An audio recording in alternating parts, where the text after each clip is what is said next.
Hello my dear friends, and welcome back to another video. So today we're continuing the countdown to the Bad Batch Season 2, 5 days to go, and Disney Plus posted a new teaser with some brand new footage. We're gonna break it down, and then I want to share with you a theory I've been thinking about over the last few days. So no more jibber jabber, let's dive straight into this. The new trailer is called Team, and admittedly there's not as much to break down as there was in Mission from 2 days ago, but we do have a couple of interesting shots. The first one shows off the individual members of the Batch, and I think this is the clearest frame we've had for Omega in Season 2 so far. I'm a big fan of her character design, and of course she's sporting a new outfit. Next up we have Omega and Gungi working together on Kashyyyk, the homeworld of the Wookiees, as Trandoshan thugs have burnt their forests. We do see this in earlier trailers, and as you guys are probably aware, Trandoshans are the natural enemies of the Wookiees, and I wouldn't be surprised if their leader was hired by the Empire to do so. At this stage in the timeline, Tarful is leading a Wookiee uprising against the oppressive powers that be, and it's really awesome. On their side they have a lightsaber wielding Jedi Padawan, as well as Omega wielding her energy bow. These two are going to make for a great team, and I don't know if anyone else has noticed the interesting parallel made with the Book of Boba Fett. Omega's brother Boba and Black Chrysanthemum are a team in the Book of Boba,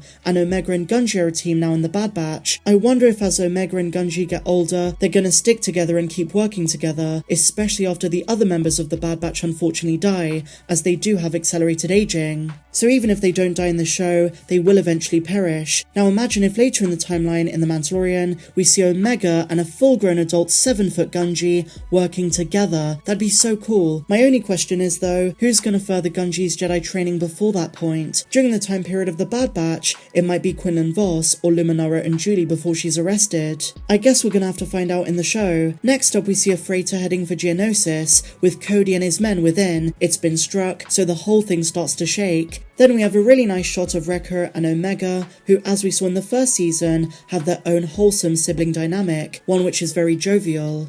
And then finally we have Omega using her bow, as she did in the first season, very reminiscent of her appearance in Kamino Lost, and she's using it against an off-screen enemy. Other shots from this teaser are ones we've already seen in the past, such as what Fija Noah says to the Batch. This is Wanda Sykes' character. We've also got Echo with Omega and some more clanker shots, battle droids. So that is more or less it. Yesterday we also got a tech character poster, and depending on when you come across and watch this video, the next one would have likely released as well. It's probably going to be Wrecker or Crosshair. I'm very much enjoying these daily teasers and TV spots for the show. It helps us get back into the spirit of animated Star Wars. And I've seen quite a few of you guys in the comments say that you're rewatching Season 1. Every time I go back and watch The Bad Batch, I'm blown away by the animation quality, and just how much it's improved since the Clone Wars series. In the reviews that we went through the other day, some fans said the quality has improved even further for Season 2, while others say it's more or less the same, and one review mentioned that a couple of the quote filler episodes have lessened in visual quality. If that's the case, it could be a budget issue for episodes they deemed not as important as the substantive ones. Great stuff guys, and so now I want to share with you a theory I have for the Bad Batch Season 2. This concerns the Martez Sisters, Ahsoka, Kashyyyk, and Luminara Unduli. In the Clone Wars Season 7, we learnt a lot about Trace and Rafa's backstory. Early in the Clone Wars, they lived on the other side of level 1313 on Coruscant. They lived with their parents.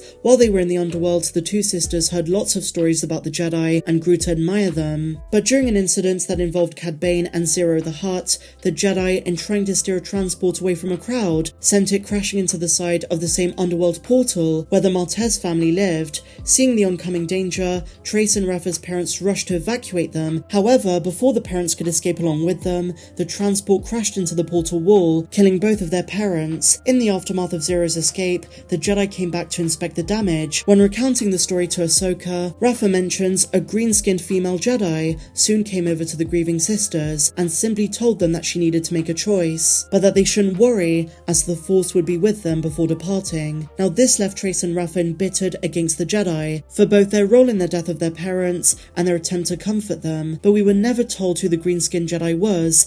Many of us assumed it it might be Sophie or Luminara Unduli. A Miri Allen would be logical, and given what we know about Season 2, I think it's the latter. We know that in Season 2, Kashyyyk plays a big role, and along with Gungi, another notable Jedi Master who's still alive and has not been arrested by the Empire just yet is Luminara Unduli. She wouldn't be arrested for another couple of months, and given the Martez sisters are back in the Bad Batch too, I wonder if Dave Filoni is setting up a confrontation between them. Imagine if the two sisters, now all grown up, come across Luminara after all these years. What would they say? How would they feel? Now that Ahsoka has given them a reason not to hate the Jedi entirely, will they be a bit more sympathetic now that they share a common enemy and the Jedi Order has fallen? Time will tell, but it only occurred to me the other day during a rewatch that this could have been very clever planning ever since the final season of the Clone Wars. The sisters will definitely remember Luminara, but will she remember them? That's a big question. Interesting food for thought. Share your thoughts on this theory in the comments down below. And so finally, my dear friends, let's talk a little bit about Star Wars in 2022. The year is coming to an end, and fans have mixed opinions on how Star Wars was this year.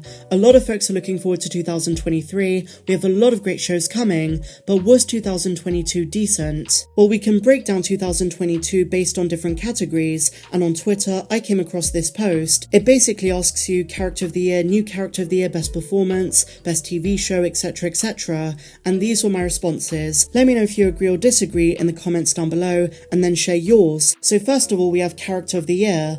I gave this to Mon Mothma. With all of the shows that Mon Mothma is set to appear in outside of Andor, I think this was the start of something special, and I always believe she deserved better than being relegated to the episode 3 deleted scenes. So next up we have New Character of the Year, and I gave this one to Marva Andor. I thought Fiona Shaw's performance was amazing. The best performance of the year overall, I gave to Kino Loy, Andy Serkis. The best show for me was no doubt Andor, but best individual episode, I had to give it to the Book of Boba Fett's From the Desert Comes a Stranger. That episode with Cad Bane, Luke, Grogu was so fun. Full of fan service, a great build-up, and of course that terrifying silhouette coming towards Cobb Vanth. I love that episode, and I still find myself rewatching it. And the best individual moment for me was I'm Sorry Anakin for all of it from the Kenobi series, episode 6. Say what you will about the Kenobi series, that final episode was peak Star Wars content of 2022. The best Easter egg in my opinion was the Jabba painting from the Book of Boba. The best book, Brotherhood by Mike Chen, great context to Attack of the Clones, and also the relationship between Anakin and Obi-Wan at that time. The best comic series for me was Crimson Reign. Best visual effects was the Andor show, because that was cinematic, they used real life landscapes, and they didn't rely on the volume. And for me the best toy